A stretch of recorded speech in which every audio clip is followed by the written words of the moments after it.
Hello and welcome to a one-off video addressed at YouTube as a company, YouTube itself. This is a bit of a weird video and I don't know how this is going to go, so bear with me. A little while ago, I answered a questionnaire. YouTube said, hey, do you have time to answer some questions? And I said, yes. And they said, do you see YouTube as a career? And I said, absolutely not. They said, is YouTube supporting you as a creator? And I said, absolutely not.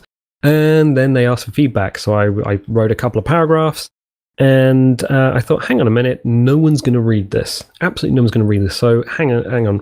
Why don't you just create a video? YouTube is a video platform. Maybe once it's up there, they can ignore that as well. So why not? There's a few things I'd like to cover: monetization support, the back end, and a few suggestions for YouTube. So maybe someone might see those. But I will start with a caveat. This is a small channel. This is a gaming channel. We have about 200 subscribers, and it's a really good time. We count it as a really good thing if a video gets more than about 10 views. So when we're talking about monetization, we're not doing it for the money. We're not even doing it for the fame. We're doing this as a hobby. But since those options are there, and since YouTube is kind of messing around with them, I thought I'd talk about them. So monetization.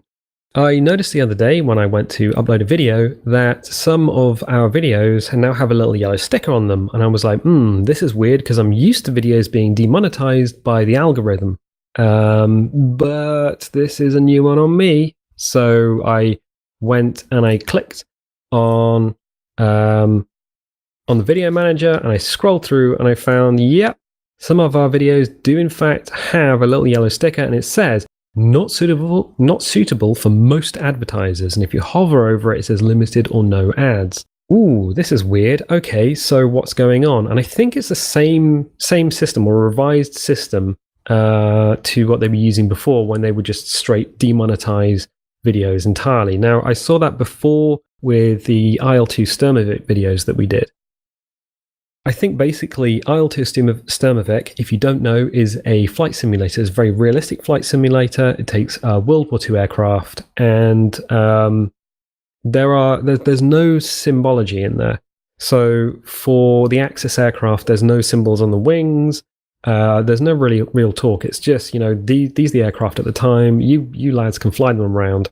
Fine. But the algorithm said, oh, hang on a minute, this is real life war. People are really getting hurt. This is really nasty stuff. Demonetize it. But I said, hang on a minute, I've actually told YouTube that this is a video game. When you upload a video, you have the option to tell it which video game it is, and then it says, oh yeah, that's this. It came out in this year. We'll put a little bit of box art on there so that viewers can click on that and get taken to see more videos of the same type. But yeah, the algorithm just overrules all of that and just cuts it off. Now we've got these little yellow stickers, so I think it's been revised, but it's still doing the same thing. It's still saying your Left 4 Dead videos are dealing with the occult. We are going to limit monetization on them. And I'm like, this is bad. This is very bad, in fact. Now, when we upload videos, the videos make most of their views within the first 48 hours. Originally, our IL-2 Sturmovik videos were being demonetized, and then 48 hours later, if you ask for a manual review, so I'm guessing maybe a human goes along and says, oh, no, this is a video game, and just allows it to be monetized at that point. But by that point, the views are in, and the video is not going to make any money anyway, so you may as well just leave it demonetized. It's the same now with the limited or no ads. You may as well just demonetize it entirely. There's no point in putting a yellow sticker on there and then asking for a manual review, because if you give it 48 hours, which is about the time it takes, although we have had one video that took a month, an entire month, it was demonetized for that long before it even got a manual review. Yeah, you may as well just leave it out. Now, it's a bit of a misconception that video game videos, even in the simplest form, are free. All you do is play the video game, you push a button on your keyboard, and you record you and your mates messing around for a bit, and then you upload it. Ooh, well, I can say as a person sat between 2 monitors, a laptop, 2 lights, a mixing desk, headphones, microphone, shock stand, pop shield, microphone stand. What else have we got? Oh, machine that's capable of rendering lots and lots of video very quickly. VR kit. We've got a Dreamcast, a Saturn, a Mega Drive, and Mega CD. There's a lot of kit here. That's not free. And keeping the computer up to date is not free. It's just, this is expensive stuff. And then you've got to buy the games on top. We are independent. We're completely independent of everyone. So we are Wild Slice, and we are operating on our own. So when we play games, it means that all of us have gone to wherever and actually bought them, either Steam or Origin, or even to a brick and mortar shop. And actually, we've bought this stuff. So, games. We've spent money. We spent a lot of money. But that's not the most expensive thing that we have spent on the site, because we've spent a lot of time. Each video, for example, the Stranded Deep videos, they're half an hour long. They take about 3.5 hours to make, from hitting record to transcoding to editing to cleaning up the audio to encoding to uploading to doing all of the social media stuff to updating the website to web hosting. All that sort of stuff takes time. Takes an awful lot of time, especially if something goes wrong. And then you have to re-encode everything, and then you basically just double up on time. It's, no one is going to refund you time. Once you've spent it, it's gone. So that's monetization. It's broken. Not only is it broken, but it doesn't give you feedback. It doesn't tell you why a video has been demonetized. It doesn't say, look, the robots have made a mistake. And I like robots. I really like robots. Here is a robot. It's a small robot. It's not the same as the Roomba, which is next door. I thought about bringing them in, but I'm not going to. But when robots are running your company, you really need to look at yourself and say, look, we're dealing with human beings. Human beings are going to ask questions. We need to provide them with that, because these are the people that are essentially creating content for our site. These are the people who are getting the advertisers in the first place. These are the people who are supposedly making us as a company money. So we maybe should add a bit of a human touch there. Now, that kind of trip-traps into support. That trip-traps into... I have had to email YouTube a few times for the monetization issue. But there are other issues kind of similar to that, DMCA takedowns, and especially with companies who are issuing DMCA takedowns either spuriously or they're doing it because of local views, but the company is fragmented, it's split over different countries. This is going to be a very difficult thing to talk about. This is kind of way, way beyond my expertise, but we are going to use Sega as an example. I will preface this with, I love Sega. I love Sega. Service Games, as it originally was. Absolutely love them. I have pretty much all of their consoles with the exception of the Mega Drive, not Mega Drive, the Master System. Still need the Master System.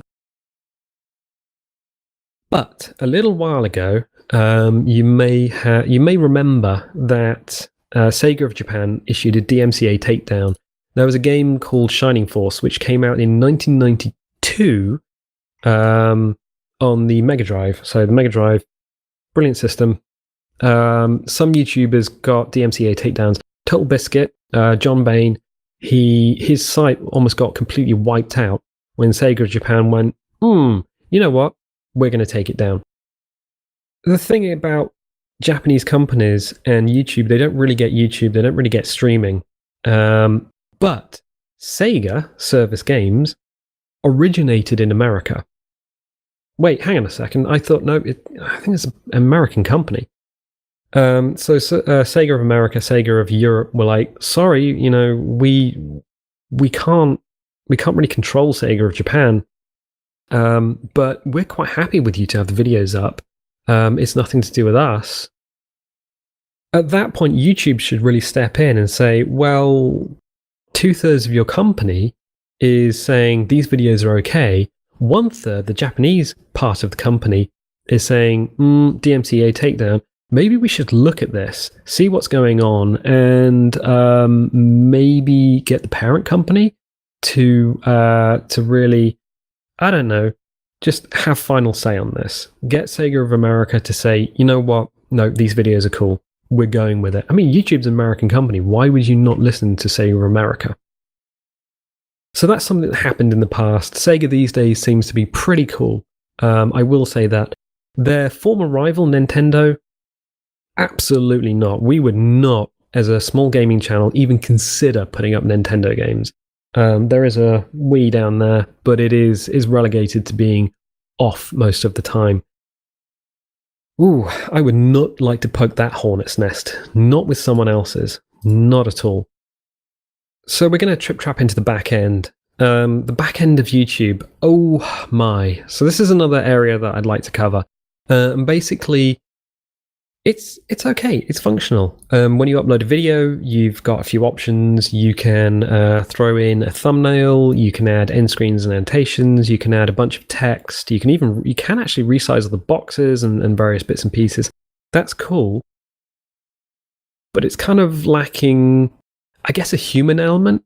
That's something that's missing. And I think it ties into the fact that YouTube really likes using robots for everything.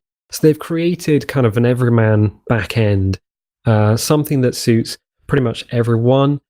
But if something goes wrong, or if you're looking for a button, good luck. Good luck.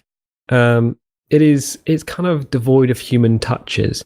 You can click the upload. You can upload something. It gives you a time remaining. You can deal with your business there. Put in a description. Put in a title. Say whether you want it to be monetized. You can even put in the thumbnail at that point. But I don't know. As a person who uses Flickr a lot, a person who does a lot of photography, I like the way Flickr does it. I like the way that you can upload things and it says, hold on a minute, just uploading your pictures, and then almost there, yeehaw, as the bar goes across the screen as the upload bar. It's really quite cool. And if you get an error message when you're uploading a video to YouTube, you just get like a little 500 internal server error. No information there saying, hey, maybe our servers are down. Or hey, maybe the video you're uploading is a bit broken. We can't process this. Nope, just 500 internal server error. Nothing, absolutely nothing. My favorite thing to do with Flickr is that if you get the error message, you get the bad panda error message. Come on, we want photos, and it's like we're aware of a problem, we're fixing it. That's my favorite error message. It's really quite cute. And you see something like that, and it's got this human, like warming human element, and you say to yourself, well, okay, Flickr's got a problem. I'll go get a cup of tea, come back in 20 minutes or an hour or so, and see if they fixed it. With YouTube, it's just like, nope, we're not doing this. It's broken. Go away, just go away. And it's like, this is so strange. This is so sterile and just inhuman. You're dealing with creators. Creators tend to be people. Why would you not add these little human touches? I mean, I would say to the YouTube peoples, anyone working on YouTube, go and play around with Flickr, or go and look at Twitch or something like that, and just see all the little touches in the background, all the little human elements. One of my favorite things with Flickr is when you go there, it says things like "ni hao." Now you know how to say hello in Chinese, and it's just those little touches that are just good. They're good. They're little heartwarming things. Since we are mentioning Twitch, the trouble with monetization and the trouble with kind of the sterile nature of YouTube the difficulty with DMCAs, and even if you are playing by the rules, the algorithm is going to take your videos down. A lot of people are leaving for Twitch, which is an alternative platform.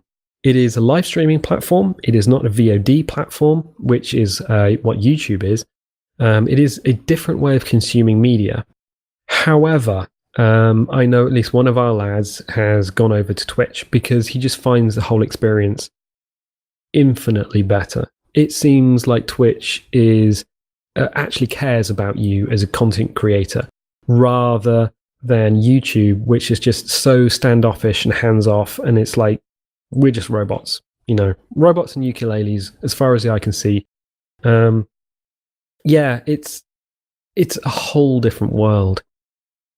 So, as a creator, there are options for us. There are other places we can go, and if I wanted to abandon YouTube, if this whole system just gets a bit too much, we can go somewhere else. But I'd rather not. I like editing videos. I like videos on demand. I don't have a television. What you see here is what I have.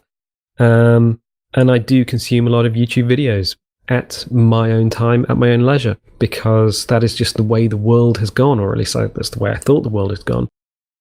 Now, suggestions. I know YouTube is in investment mode.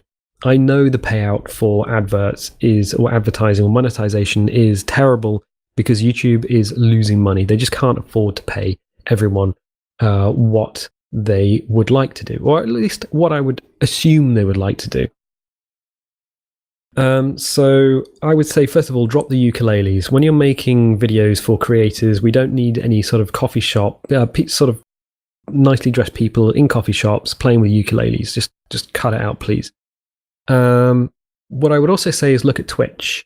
Get everyone in the office and go and look at your Twitch videos and say, ooh, what is going on here, and how can we not only translate that to our own streaming service, but how can we get that onto our VODs?